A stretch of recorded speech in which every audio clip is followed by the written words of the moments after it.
오늘은 여자를 향한 권면, 여자를 향한 권면 이런 제목으로 하나님 말씀 나누도록 하겠습니다.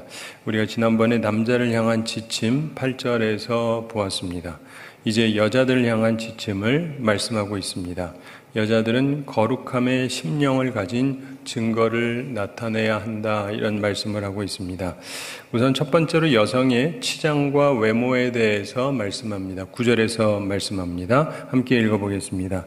또 이와 같이 여자들도 단정하게 옷을 입고 소박함과 정절로서 자기를 단장하고 따은 머리와 금이나 진주나 값진 옷으로 하지 말고. 아멘. 저기서 보면은 피할 것이 있고 취할 것이 있는데 참고로 남자들을 향해서는 별 말씀이 없으세요. 근데 여성들을 향해서는 별 말씀이 있습니다. 이유를 아시죠? 남성들보단 여성들이 하여간 이쪽에 잘하든 못하든 하여간 좀 치우치는 경향이 있어서 그런 것 같습니다. 그래서 우선 피할 걸 보자면 따은 머리와 금이나 진주나 값진 옷으로 하지 말아라. 9절 후반에 이런 말씀을 하고 있죠. 당시에 따은 머리는요, 사치를 의미했다 그럽니다. 시대마다 좀 다를 수 있겠죠. 근데 그 시대에는 그 따은 머리다. 그럼 이 말은 굉장히 사치스러운 머리를 뜻했다 그럽니다. 그리고 뭐 금이라고 하는 건 그때나 지금이나 언제나 귀한 것이죠. 그리고 또 진주로 하지 말아라. 진주는 값비싼 경우에 전 재산에 해당할 만큼 비쌌습니다. 뭐 다이아몬드 못지않게 비쌌던 것이고 그 당시에는 다이아몬드를 쓰질 않았기 때문에 가장 귀한 보석이라고 볼 수 있습니다. 머리에다가 가장 귀한 보석 막 이러고 잘 보이겠죠? 네, 그러지 마세요 이라고 하는 말씀이고, 그래서 화려함으로 다른 사람에게 식이 날 만큼 지나치게 유행을 쫓지 말아라. 너무 값진 옷으로 하지 마라 이런 말씀을 하고 있습니다. 그래서 어느 선을 좀 넘지는 않는 게 좋겠다 이렇게 말씀하고 또 취할 것에 대해서 말씀합니다. 염치, 예전에 염치라고 그랬고 이번 성경에는 소박함 이렇게 말했는데 소박함과 정절로 단장한 아담한 옷을 입으라 이런 말씀을 했는데, 자 보면은 그 단정한 옷, 원래 개역성경에는 아담한 옷 이렇게 표현했었는데, 그래서 고상한 모습은 좋은 거죠. 그러니까 뭐 헐벗은 것처럼 하고 이러라는 뜻은 또 아니에요. 한쪽으로 막 치장하니까 한쪽으로 나는 치장 안 한다 해가지고 떨어진 옷 입고 막 이러는 뜻은 아닙니다. 예. 단정한 옷을 입고 그리고 소박함, 예전에 개역성경에서 염치 이렇게 표현을 했습니다. 그래서 아이도스라고 해서 이것은 예의 바른 자제를 뜻합니다. 돈 안 쓴다 이런 거라기보다는 예의 바른 자제, 예절의 한계를 벗어나는 것을 삼가는 모습을 취하라는 것이죠. 그리고 정절로서 이런 말씀합니다. 소프로시네라고 해서 이것은 건전한 마음을 뜻합니다. 여러분 옷을 통해서 그 사람의 마음이 투영된다는 말이 있어요. 실제로 그런 요소가 없지 않아 있습니다. 그 옷을 왜 입냐면은 그 사람의 마음이 그래서 그런 경우가 많거든요. 그런데 건전한 마음을 보여라.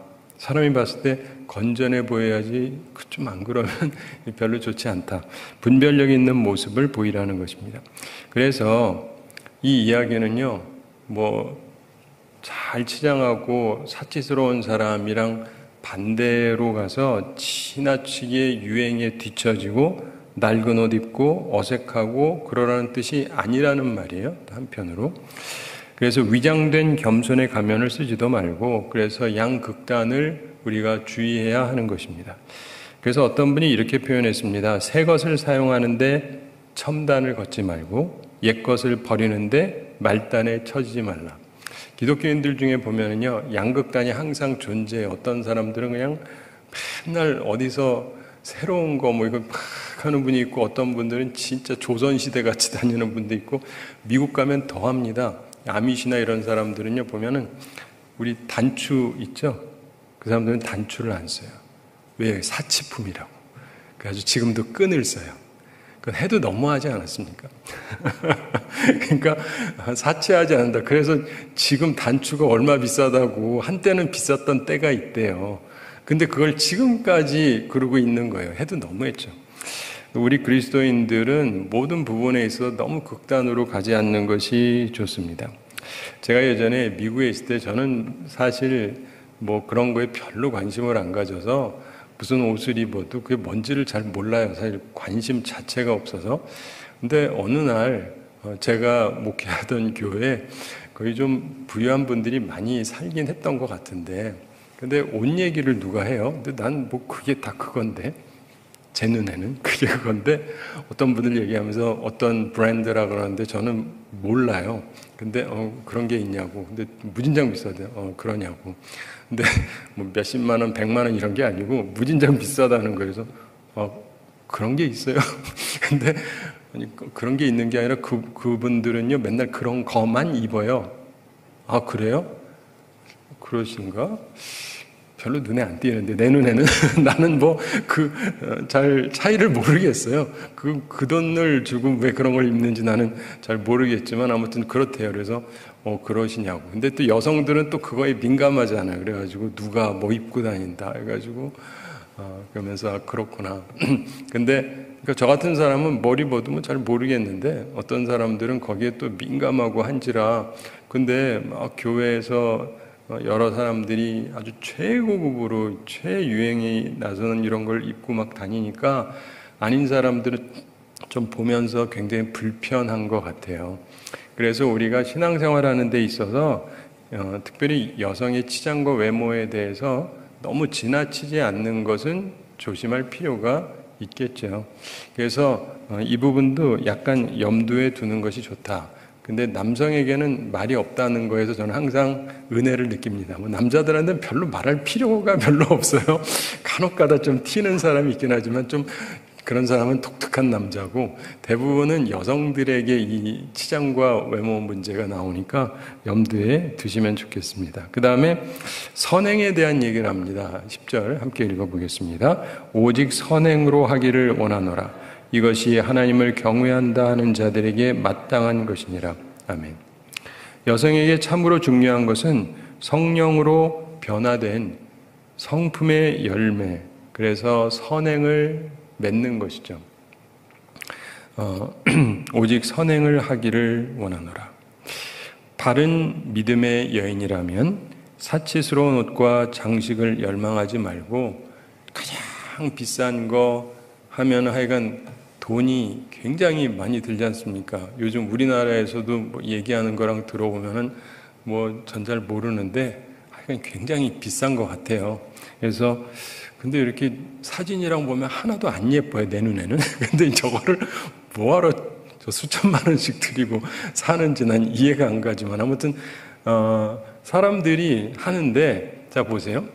수천만 원짜리 들고 다니고 뭐 가방 하나가 자동차보다 비싼 거를 들고 다니고 뭐 그런데 그 정도 할 정도면 그보다는 좀 선행을 하는 게 낫지 않겠냐, 이런 말씀이에요. 일리가 있는 말씀 아닙니까? 그래서 바른 신앙의 여성이라면은 나는 이 정도 하고 다닌다가 아니라 하나님을 경외한다면은 헛된 꾸밈 이런 걸 좀 피하고 오히려 교회 안에서 그 사람들을 향해서 선한 일을 하고 하는 게 아름답고 좋은 일이 아닌가. 그래서 하나님의 교회를 위해서도 필요하면 그렇고, 또 어려운 사람을 봐도 그렇고, 내가 가지고 있는 것을 이렇게 해서 하는데, 간혹가다 어떤 목사님들이 이런 설교를 하시더라고요. 여러분, 그럼 명품 좀 쓰지 말고 지금 다 팔아서 가난한 사람 나눠드리세요. 저는 그런 극단주의자가 결코 아닙니다.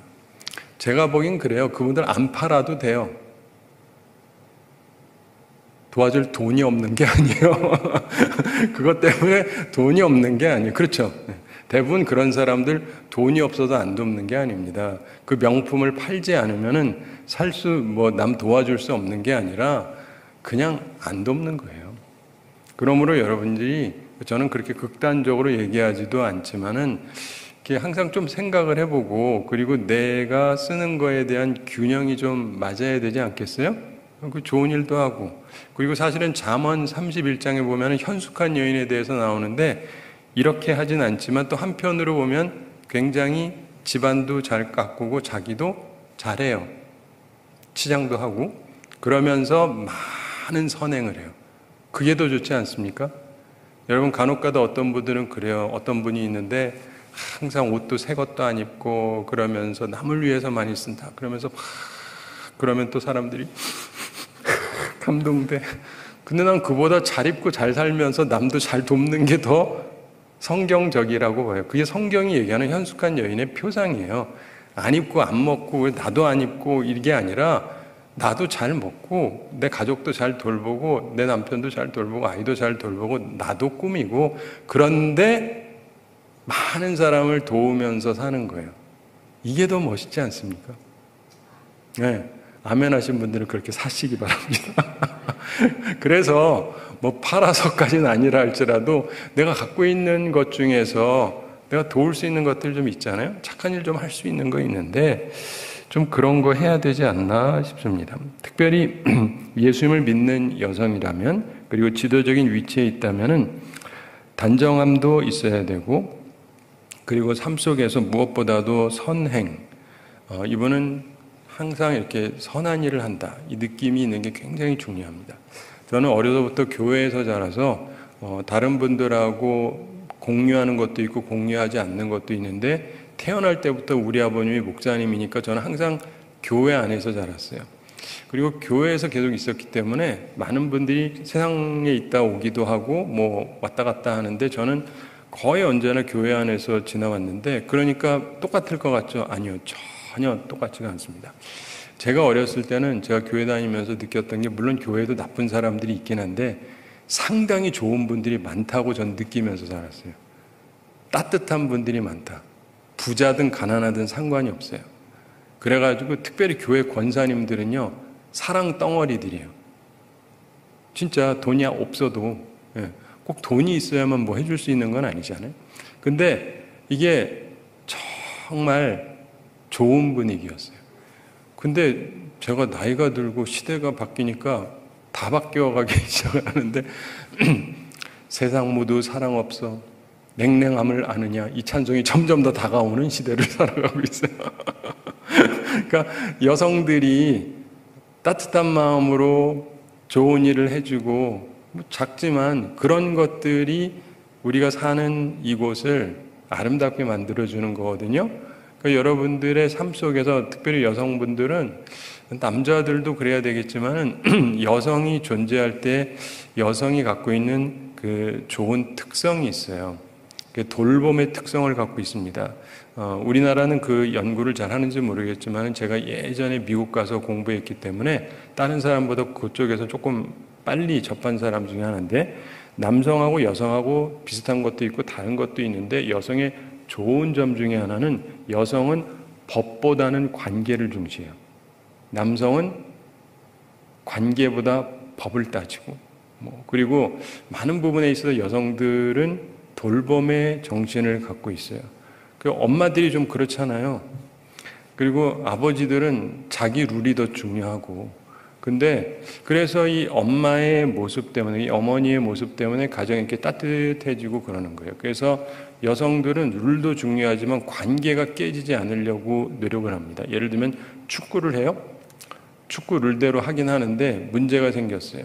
그럼 여성은 이거 이렇게 하면 안 될 것 같은데 이 생각을 하는데 남자는 그거 아니에요. 룰은 룰이다예요. 그냥. 우리는 11명 저쪽은 7명으로 줄었어요. 그래도 계속 해야 돼요. 우리가 무조건 압도적으로 이기면 되는 거예요.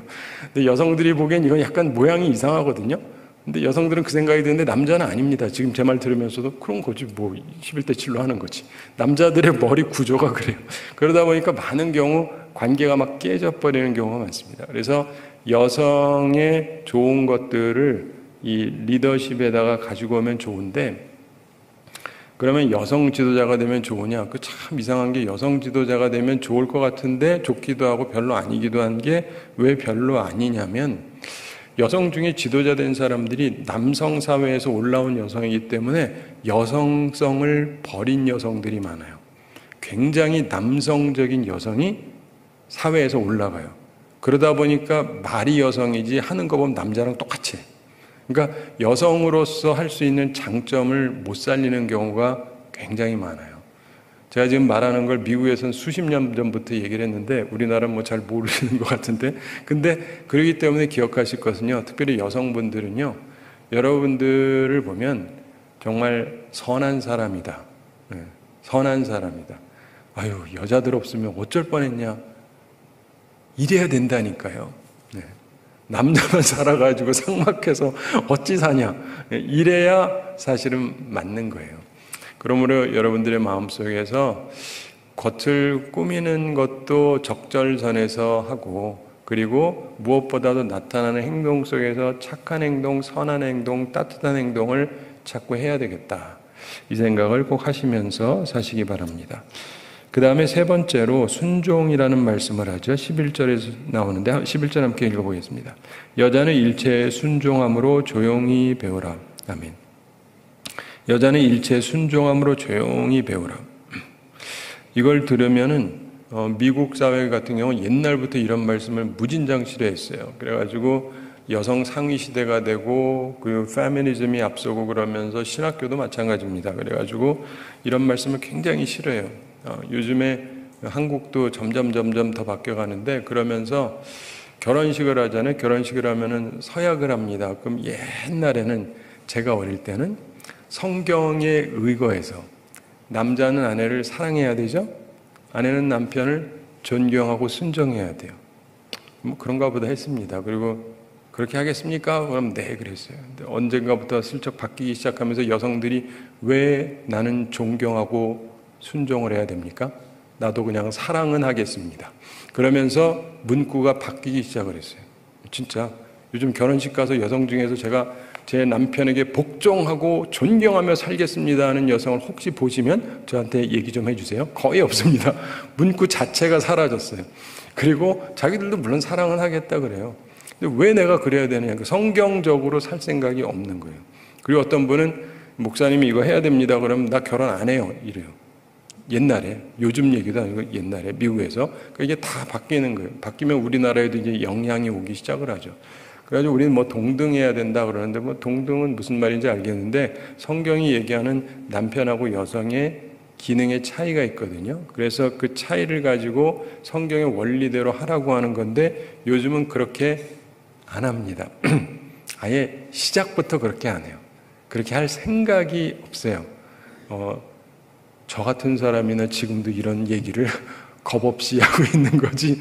그러니까 이거 하면은 욕 바가지로 먹습니다. 여성들 중에 좀 신세대 여성들은 특별히 더 싫어하죠. 근데 성경의 원리는 그렇거든요.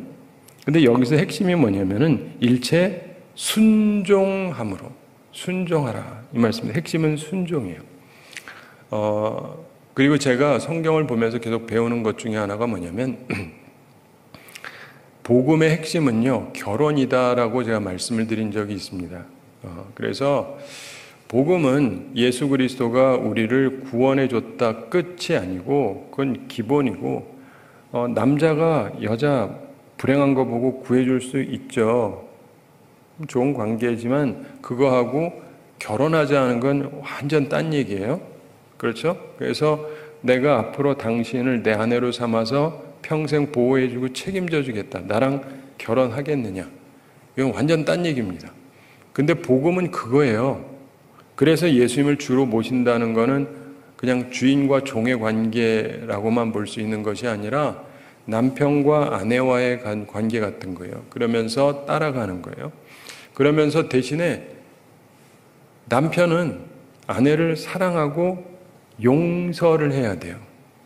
용서를 해야 돼요. 그러니까 우리 모든 크리스찬들, 그리고 모든 남성들은 사실은 아내를 사랑하고 뭘 해줘야 된다고요? 용서.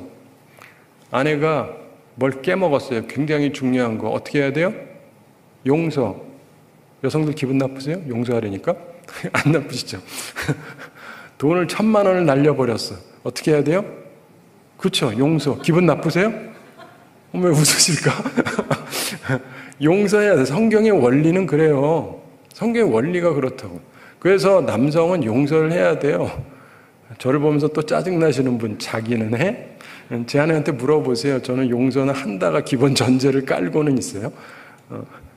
그러니까 여러분이 기억하실 게 힘들어도 그렇게 해야 돼요. 우선 남자가 머리가 제대로 해야 된다고 예수님이 우리를 위해서 죽어주셨지 우리가 예수님을 뭐 한 게 아닌 것처럼 남성이 먼저 제대로 해야 돼요. 그게 성경의 원리입니다.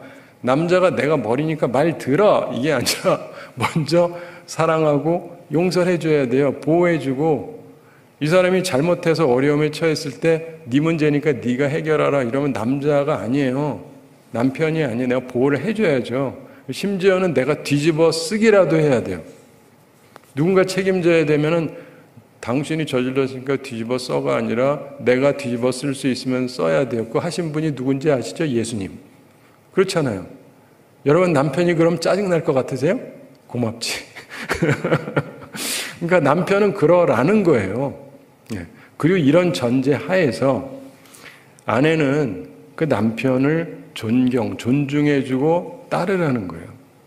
그거는 그럴 수 있잖아요. 여성들도 제가 말한 것처럼 그런 논점을 얘기하면 좀 이해는 해요. 근데 서로가 문제죠. 자기 할 바는 안 하고 상대방한테 요구만 하고 이게 결혼의 제대로 된 관념이 아닙니다. 주님께서는요, 이 결혼이라는 걸 만드셨는데 흔히 얘기하기를 교회하고 결혼을 하나님이 세우셨다 그러는데 사실은 좀 더 정확히 생각해 보면 그게 하나예요. 그래서 하나님께서 교회를 만드시고 결혼을 만드시고 그러면서 이 안에서 하나님께서 원하시는 뜻이 하나님이 보여주시는 거예요. 남성이 어떻게 해야 되는지, 남편으로서 어떻게 해야 되는지, 그리고 아내는 어떻게 해야 되는지. 그래서 천국 가서 영원하게 예수님이 신랑, 우리가 신부로 살아가는 것이고 이 땅에서도 우리가 살아가면서 그것을 삶 속에서 적용을 하면서 살아가라고 하는 것입니다. 이렇게 생각을 하면 일체 순종하는 게 못할 거는 없어요. 근데 바로 그런 부분에 있어서 전체적으로 이해를 하면서 생각을 해야지 미쳤냐 내가 그런 놈을 순종하게 이렇게 얘기를 하면 이게 원리를 얘기하고 있는 거기 때문에 원리 자체에 대한 이해가 참 중요한 것입니다. 그 다음에 침묵을 얘기하는데 네 번째로 12절 함께 읽어보겠습니다. 여자가 가르치는 것과 남자를 주관하는 것을 허락하지 아니하노니 오직 조용할지니라. 아멘. 여기서 가르치는 것, 이것은 공적인 설교를 말하고 있다고 봅니다. 그리고 남자를 주관하는 것, 말씀 선포함으로 남자를 주관하는 것. 이 남자 혹은 남편을 지배하면 안 된다 이런 원리를 말씀하고 있는 것인데 하나님의 여성 창조 목적에 맞추어서 활동 영역을 침범하지는 말라 이런 뜻이라고 볼 수 있습니다. 어떤 분이 이런 얘기를 했는데 새는 물속에 둥우리를 지으면 안 된다. 그렇죠? 그러니까 새는 본래 바깥에서 날아다니는 존재니까 일반적으로. 그러니 여기에서도 우리가 오해하지 말 것은 여성도 하나님의 구원의 축복에 참여함으로 남성들하고 영적으로 같은 은혜를 누리는 건 사실입니다. 그리고 성경에도 보면은 여성 선지자가 있나요? 없나요? 있죠. 그래서 그런 것도 생각해야 됩니다. 단지 여자는 여자여야 된다. 여성은 여성이어야 된다. 이 말씀의 중요한 이유를 살펴볼 필요가 있는데 이 부분을 많은 분들이 잘 생각을 안 해요. 근데 이 부분, 성경이 얘기하는 그 이유가 뭐냐? 여러분, 이유를 깨달아야 전체를 이해할 수 있는데 이 부분은 굉장히 중요합니다. 이유가 13절에서 뭐라고 그러냐면 함께 읽어보겠습니다. 이는 아담이 먼저 지음을 받고 하와가 그 후며. 아멘.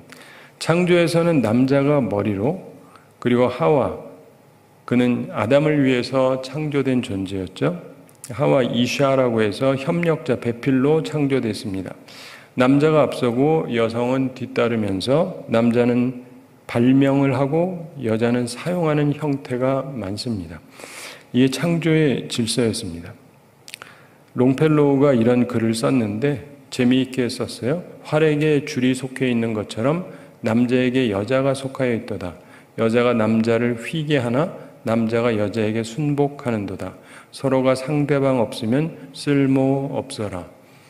역시 시인다운 표현을 한 건데 우리가 인생을 살아가면서 보면은요 하나님께서 보시기에 남자 독차하는 게 보기 좋지 않다. 그래서 여성을 지으셨잖아요. 그 여성이 필요 없는 존재가 아니라 굉장히 필요한 존재죠. 그런데 이 필요한 존재가 협력하는 걸 놓치면 안 돼요. 여러분 이걸 뭘 보시면 이해를 하실 수 있냐면 꼭 남녀 관계만이 아니라 교회에서도 생각해 볼 수가 있습니다. 교회가 수가 많지 않고 적을 때는 목사님이 혼자 보통 다 합니다. 일단 뭐 재정도 없고 또 하나는 교인도 몇 없어서 뭐 돌볼 분도 별로 없으니까요. 근데 교회가 어느 정도 성장을 해서 100, 200, 300, 400, 500 이렇게 쭉 늘다 보면은 그 다음에 다른 사역자를 필요로 해서 둡니다. 처음엔 뭐 전도사님을 두다가 그 다음에는 부목사님을 두기도 하고 그 다음에 조금 더 교회가 성장하면 부목사님도 1명, 2명, 3명 이렇게 늘려가는데 보면 이제 대부분 이제 남성 중심으로 얘기하자면 담임 목사가 남성이고 부목사님도 남성이다. 그러면 똑같냐? 우리는 역할이 다르다고 이야기를 하죠. 담임 목사의 역할이 있고 부목사의 역할이 있습니다. 근데 부목사가 나도 목사인데 너만 목사냐? 하는 게 남자니까 괜찮다고 느껴지세요? 그러시면 문제가 심각한 분이세요. 남녀 문제가 아니라 이 자기에게 주어진 직책에 따라서 하는 역할이 다른 거예요. 여러분, 저는 담임 목사 중에 설교를 매우 못하는 편으로 알려져 있지 않아서 다행이지만 간혹 가다 보면 설교 잘 못하는 담임 목사님도 계세요. 진짜 못하는 분도 계시거든요. 그럼 교인들이 부목사님이 설교하면 너무 은혜를 받아. 죄송합니다. 그런 교회들도 있어요. 부목사님 설교가 훨씬 나아. 담임 목사님은 설교를 너무 못해. 그러니까 그 다음에 어떻게 해야 돼요? 자리 바꿔야죠. 근데 그러지 않잖아요. 왜요? 그럼 안 되잖아요. 이해가 되시죠? 그러니까 약간 이해를 하셔야 돼요. 어느 선에서 협력해주는 선까지는 좋은데 도가 지나치게 해서 그 자리까지 찬탈을 해버리면 간혹가다 그런 분들도 있어요. 그러면 교회가 시끄러워지죠. 근데 보십시오. 이게 부부 사이도 마찬가지예요. 아내가 남편을 돕는 입장인데 그래서 여러분 결혼 안 하셨으면 그리고 주변에 결혼 안 한 사람이 있으면 결혼할 때 제가 항상 주는 조언이 있어요. 가능하면 남성이 여성보다 나아야 돼요. 거의 모든 면에서. 우선 나이가 많아야 돼요. 그래야 오빠 하니까. 어쩔 수 없어요. 오빠인데, 그렇잖아요. 제 아내도 절대로 오빠라고 하거든요. 어렸을 때 만나서. 근데 제가 위잖아요. 위니까. 위니까. 근데 이게 동갑이면 어떤지 아세요? 이름을 부릅니다. 오빠가 아니니까. 근데 또 여성이 연상도 있어요. 오빠란 말은 하나죠. 미쳤어요? 내가 누나인데? 그러니까 이게 어쩔 수 없이 나타난 어떤 현상. 죄송합니다. 이 중에도 연상들이 있을 수 있는데 그거는 어쨌든 선택은 한 거고 그런 것들이 어떤 영향을 줘요. 어쩔 수 없이. 그 나이 차이가 남성이 많으면 저희 아버지랑 어머니랑은 나이 차가 많았거든요. 아버지가 무한대로 참아주세요. 내가 봐도. 왜냐면 나이가 한참 어리니까. 그런 게 있어요. 남자들도요. 여자가 한참 어리면은 그냥 에이 하고 봐줍니다. 다. 비슷하면 좀 같이 좀 싸우기도 하지만 그러니까 그런 게 있어요. 어쩔 수 없이 나이 같은 거 이런 거 남성이 좀 나은 게 좋고 그리고 그 밖에 다른 모든 여건들 뭐 공부도 그렇고 약간 남성이 좀 더 나은 게 좋아요. 제 아내랑 대학 때 똑같은 대학에서 만났거든요. 그러니까 수준이 같잖아요. 그래서 제가 그랬습니다. 나중에 내가 공부할 때 나보다 앞서 나가면 안 됩니다. 내가 하고 그 다음에 따라오든지 그러니까 나보다 더 나가면 안 된다고. 그거 굉장히 중요해요. 사실은. 왜냐하면 그러다 보면은 여성이 앞서 버리니까 제가 이번 주에도 어떤 분을 떠올리면서 마음이 좀 슬펐는데 제가 잘 아는 어떤 목사님이 있어요. 저보다 나이가 많습니다. 이분이 미국에서 아이빌리그가 7개인가 있는데 그 중에서 3 학교를 다녔어요. 대학, 대학원, 박사까지. 여러분들이 아는 학교들인데 그러니까 보통 사람이 아니잖아요. 게다가 이분이 목사님 아들이었어요. 설교도 잘하고 사람이 이렇게 그런데 이분이 문제는 부인이 이분보다 하나 위야. 모든 게. 사실은 나이도 더 많고 공부도 더 잘하고 그러니까 이 부인이 먼저 아주 좋은 곳에서 정교수가 돼버렸어요. 그러니까 모든 게 부인 위주로 돌아가기 시작을 하는 거예요. 이분은 내가 보기에 거기 있으면 안 되고 딴 데를 가야 되는데 가지를 못해요. 이 부인이 너무 훌륭해서. 근데 보면서 부인이 너무 훌륭하면 남성이 힘들다. 그러니까 이게 이런 모든 부분에 있어서 근데 뭐 어쩌겠어요. 이미 그런 거는 어쩔 수 없지만은 하여간 내가 선택을 할 수 있으면은 나보다 조금 전 남자니까 남성이 있으면 여성이 나보다 좀 떨어져야 돼요. 뭐 그리고 최소한 종합 점수에서 나보다 미쳐야 돼요. 그렇죠? 뭐 이것저것 해서 한두 개는 뭐 위아래로 간다 할지라도 종합 점수를 보면 남들이 보기에 남자가 좀 더 나아 보여야 평안하게 살기가 쉬워요. 왜냐면 따라오기가 쉬우니까. 근데 누가 보더라도 종합 점수가 여성이 월등하게 우위다. 그러면 이게 균형이 안 맞아서 솔직히 쉽지가 않습니다.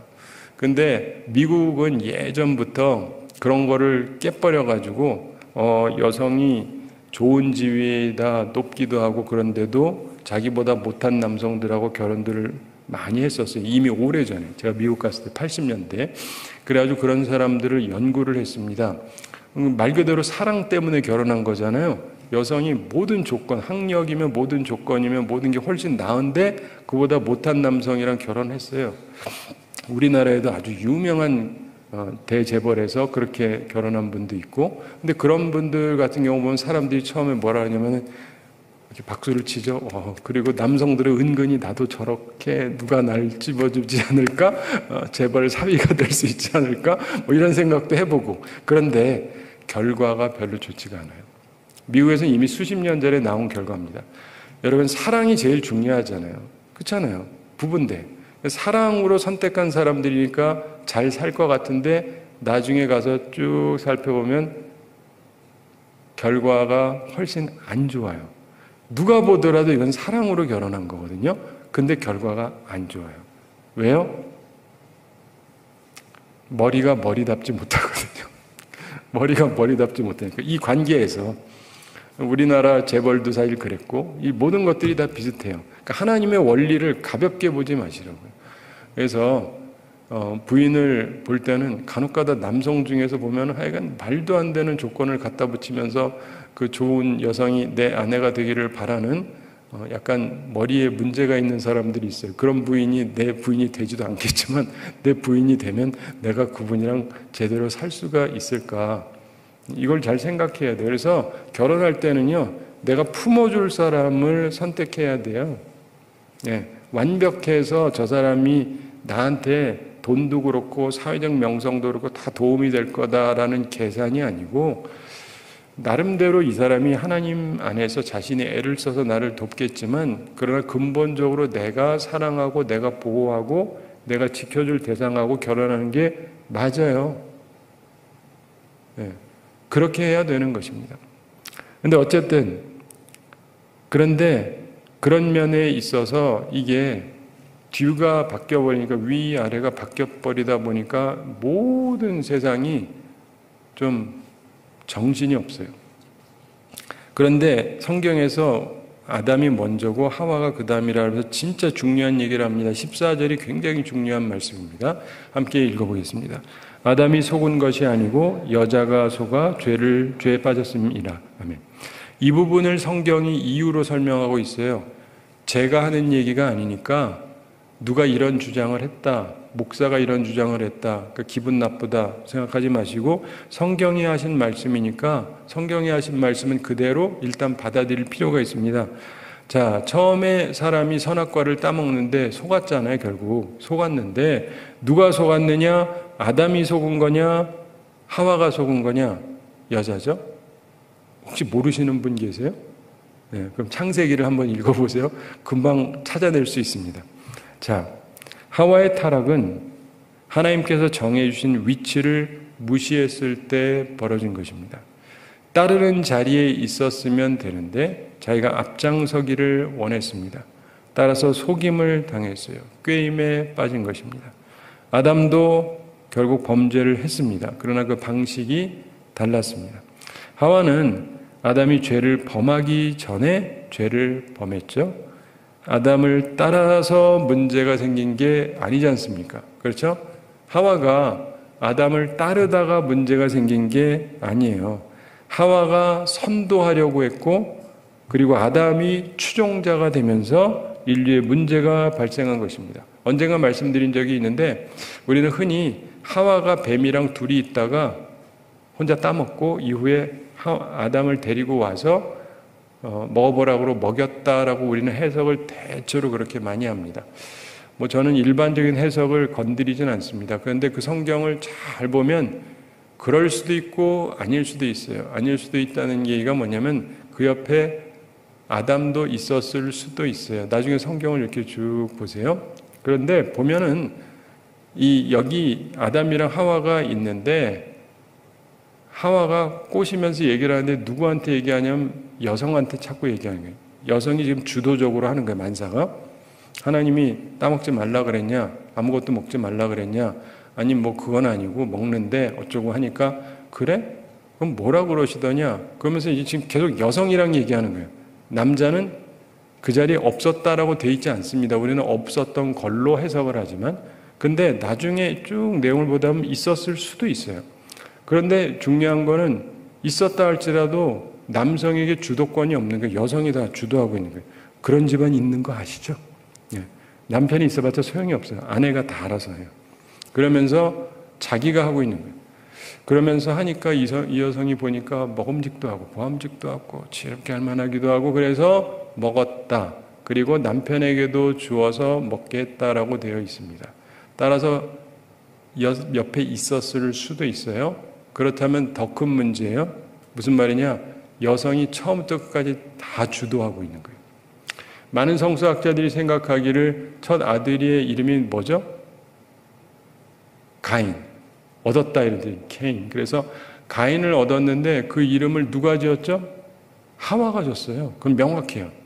보통 집에서 이름을 누가 짓죠? 힘 있는 사람이죠. 힘 있는 사람. 그래서 집마다 어떤 데는 부모님이 짓기도 하고 남편이 짓기도 하고 어떤 집은 여성이 하기도 하고, 그런데 누가 짓는 거냐? 결국 힘 있는 사람이 짓는 겁니다. 어떤 데는 목사님한테 져달라고 그러기도 하고, 이건 자기들이 생각하기에 힘 있는 분에게 부탁해서 혹은 뭐 자기들이 하는데, 여성이 지었다는 것이 표현하는 게 있어요. 그때도 이분은 자기가 주도적이에요. 그리고는 자기 아들을 이름을 그렇게 줬는데 결국 그 아들이 어떻게 됩니까? 동생 때려 죽이잖아요. 그러니까 우리가 기억을 해야 되는 것이, 성경이 얘기하는 게 그게 왜 하나님의 원리를 깨느냐? 부목사는 부목사고 여성은 여성이고 아내는 아내고, 이 원리를 깨지 말아라. 이걸 깬 사람들이 뭐 꼭 그래야 되느냐 하는 사람들이 결국은 모든 것들이 망가진 것이다. 하와는 자기가 선도자가 되려고 하고 아담이 추종자가 되면서 인류의 문제가 발생한 것입니다. 하와는 범죄 속에 빠졌고 순종의 길에서 빗나가 버렸습니다. 요즘 여성들 중에 교회에서 쭉 자랐는데, 그래서 여러분들이 마음속에 완전히 박여있고 머릿속에 들었고 생각하는 행동이 여성은 순종해야 된다 라고 생각하는 분 아마 별로 없을 거예요. 이게 오늘날의 가르침이에요. 가르침 자체가 뒤틀려져 있어요. 왜요? 여성들이 앞서면서 자기들이 하고 싶은 소리를 하면서, 죄송합니다. 난 지금 말하면서도 불안해. 이런 얘기 해도 되나?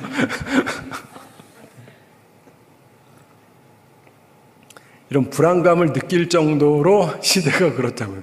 이런 말 해도 되나? 성경에 있는 말씀이긴 한데. 근데 그 정도로 시대가 뒤바뀐 거예요. 그러다 보니까 전에는 순수한 축복이었던 것이 더 이상 그렇지 않게 된 것입니다. 그전에는 아담이 죄 없는 남편이었죠. 그런데 그 죄 없는 남편을 이 여인이 지배하고 싶어 했어요. 자기가 이끌어가고 싶었습니다. 그래서 남편이 범죄했죠. 그런데 그 결과 벌이 뭐냐면, 이 여인은 이제는 죄 없는 남편이 아니라 죄된 남편에게 순복해야만 하게 됩니다. 하나님께서 정하신 질서를 바꾸지 말아야 합니다. 요즘엔 뭐 이 남녀 문제를 떠나서 아주 더 나가잖아요. 결혼에 대해서. 그 얘기까지는 안 해도 대충 알아들으실 거라고 생각을 합니다. 자, 이 죄 없는 남편에게 순종하지 않으면 죄악된 남편에게 복종하게 될 것이다. 바로 이게 저주라는 거예요. 많은 사람들이 그 저주 가운데 살아가고 있습니다. 제가 목사니까 아버님 때부터도 본 게 있고 또 저도 누님들이 두 분 있고 그래서 결혼 생활을 좀 알죠. 여성들의 결혼 생활이 어떤지. 그리고 제가 또 목사니까 수십 년 지내면서 많은 분들의 이야기를 듣고 상담도 하고 그러면서 느끼는 것 중에 하나가 결혼이 껍데기는 복인데 근데 너무 많은 사람들에게 결혼 자체가 저주인 경우가 너무 많아요. 예. 너무 불행한 사람들이 그냥 있는 게 아니라 너무 많아요. 사람들이 얘기를 안 해서 그렇지 정말 불행한 사람들이 너무너무 많습니다. 우리나라가 뭐 여러 가지로 문제가 있고 어렵다는 걸 사람들이 알지만 그래서 그러면 결혼해가지고 유지하고 사는 사람들은 멀쩡하냐? 아니죠.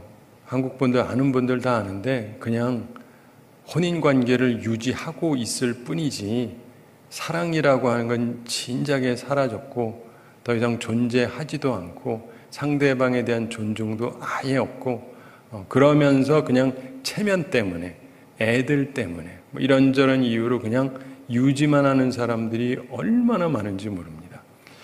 이게 왜 그렇습니까? 하나님의 말씀을 벗어났기 때문에. 저는 어려서부터 하나님 말씀을 보고 그 말씀대로 따라 살려고 굉장히 노력을 하는데 그렇게 살아도 솔직히 쉽진 않아요. 왜냐하면 저도 죄인이고 제 옆에 있는 사람도 죄인이고 우리 모두가 죄인이잖아요. 그래서 제대로 하다가도 또 실수하기도 하고 막 이런 것들이 있는데 근본적으로 하나님의 말씀을 잘 알지도 못하고 그대로 살 마음도 없는 분들은요 그냥 인생에서 즐거움보다는 괴로움이 훨씬 많습니다. 그러면서 얼마나 하나님께서 안타까우실까 이런 생각이 듭니다. 자, 기억하십시오. 여성 여러분들, 속는 건요 남자보다 여성들이 더 잘 속아요. 제가 예를 들어 드릴게요. 설마 내가 속을까? 난 안 속아. 그렇죠. 안 속죠. 제가 남자들 중에 이상한 놈이라 그럴게요. 이상한 놈들이 있어요. 놈들이 여성들을 꼬시는 법들을 이렇게 보다 보니까 야 저렇구나. 근데 웃기는 건 그런데 속나? 그럼 또 다 넘어간대요. 어떻게 넘어가지? 순 거짓말이에요. 순 거짓말. 뭐 자기 학력이라든가 집안이라든가 이런 거 다 거짓말로 꾸며놓고 그 다음에 딱 접근을 하는데 훅 들어가는 거예요. 너무 아름다우시다고. 요즘에 나한테 그런 말 해주는 사람 별로 없는데 너무 아름답다 그러면서 한 발짝 더 들어와서 내 이상형이시라고. 믿나? 믿는데요. 더 나아가서 내 첫사랑이라고. 근데 이제 남자가 나이가 너무 많으면 에이 그러니까 뭐라 하냐면 내 첫사랑이랑 꼭 닮았다고. 그러면 그런가? 그런가? 그러면서 나는 당신 외에는 여자가 안 들어온다.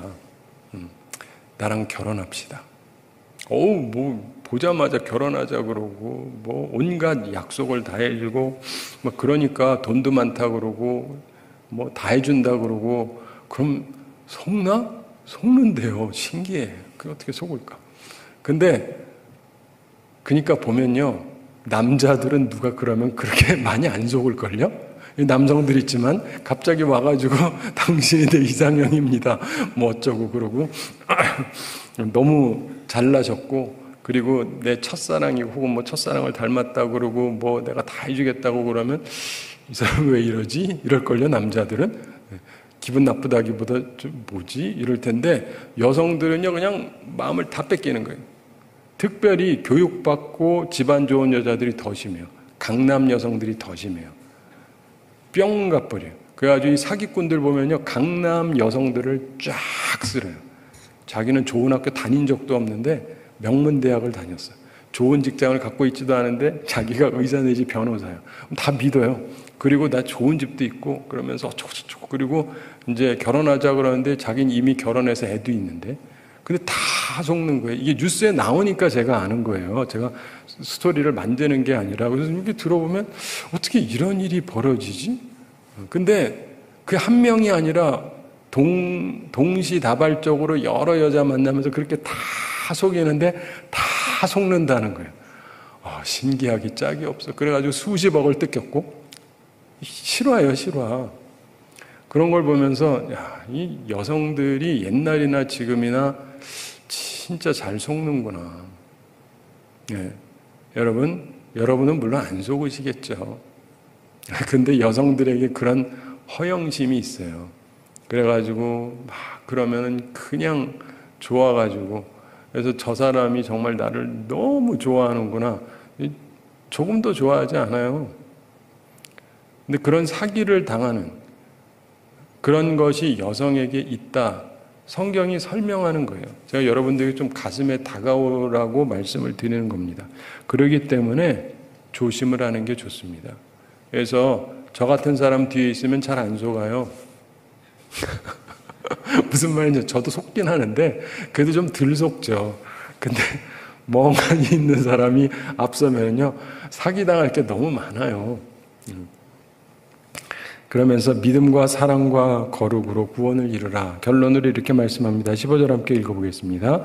그러나 여자들이 만일 정숙함으로써 믿음과 사랑과 거룩함에 거하면 그의 해산함으로 구원을 얻으리라. 아멘. 공적으로 남자에게 설교를 하는 것을 통해서가 아니라 해산함으로 구원을 얻는다. 어린애를 낳음으로 구원을 받는다. 이런 특이한 말씀을 하고 있습니다. 이게 처음 보면 무슨 말인지 이해가 잘 안 되는데 근데 잘 생각해 보면은 이해가 가는 굉장히 중요한 부분입니다. 겸손으로부터 시작해서 구원을 얻는데 예수님의 어머니 마리아를 생각해 보십시오. 모든 어머니는 어린 자녀에게 사적으로 설교를 할 수 있습니다. 그렇죠? 근데 아들이니까 얘기할 수 있잖아요. 그러면서 가르치게 되는 거죠. 공적인 자리, 저처럼 여기서도 공적으로 모두에게 하는 건 아니지만 사적으로는 여러분들이 다 가르치는 사람들이고 가르칠 수 있습니다. 어머니들이 특별히 그렇다는 걸 기억하실 필요가 있습니다. 말씀드렸던 것처럼 제 아버지가 목사님이셨습니다. 훌륭한 목사님이셨고 설교자셨고 부흥사셔서 완전히 화통 삶아 먹은 소리를 하시고 그러셨는데 저희 어머니는 조용하셨습니다. 그런데 아들인 저는 어머니의 가르침에서 엄청난 영향을 받았어요. 이걸 참조하시라고요. 여러분이 영향력이 없는 게 아니에요. 여성들이. 그 속에서 하나님의 섭리를 보셔야 됩니다. 돕는 배필. 그러나 분명히 다른 방식으로 가르침을 계속 하고 있는 것입니다. 하나님의 방식으로. 저는 지금도 생각을 해보면은 저에게 많은 영향을 끼친 존재들이 있긴 하지만 어머니가 하셨던 얘기를 제가 염두에 두고 살아가는 게 굉장히 많아요. 굉장히 많아요. 저한테 진짜 엄청난 영향을 미치셨어요. 많은 부분에 있어서. 그러니까 여러분도 그걸 기억하셔야 돼요. 나도 저 목사님처럼 서가지고 이렇게 해야지. 근데요, 그보다는 사적이라도 정말 중요한 존재에게 말씀이 전달이 돼서 훌륭하게 성장하는 것이 훨씬 귀중한 것일 수 있어요. 그러니까 내게 주어진 역할을 가볍게 보지 말고 그걸 가치 있게 보고 사셔야 됩니다. 말씀을 정리합니다. 사랑하는 성도 여러분, 우리들의 삶 속에서 하나님께서 우리에게 주신 그 권면을 잘 살펴보면서 그대로 살아가려고 노력을 할 필요가 있어요. 일단은 그 원리를 받아들이고 살아가려고 노력을 하고 남이 어떻든 나는 그대로 살아보려고 노력을 하셔야 돼요. 그리고 그렇게 살다가 보면 하나님의 말씀이 진리라는 걸 알게 돼요. 예수님이 말씀하신 것처럼 그 좁은 문을 가는 거랑 똑같은데 좁은 문, 좁은 길을 가는 것인데 결국은 지나고 나서 보면은 이게 생명의 길이라는 걸 알게 됩니다. 그래서 이 말씀을 따라서 하나님이 기뻐하시는 삶을 살아가는 우리 모두가 되기를 바랍니다. 우리 함께 기도하겠습니다. 사랑의 하나님 아버지, 우리를 사랑하시고 오늘도 저희에게 귀한 말씀 주심을 감사드립니다. 주의 말씀 따라서 저희들이 온전히 살아가게 해주시고 하나님을 기쁘시게 하는 삶을 살게 하여 주시옵소서. 저희들은 부족하오니 주의 성령께서 저희들을 도와주시고 주의 말씀이 항상 생각나게 해주시고 주의 말씀을 따라 살아가려고 노력하게 해주시고, 그래서 우리에게 주어진 한 번밖에 없는 인생을 최대한 후회하지 아니하고 하나님 안에서 생명력 넘치는 삶을 살아가는 저희들 다 되게 하여 주시옵소서. 감사드리며 예수님의 이름으로 기도드리옵나이다. 아멘.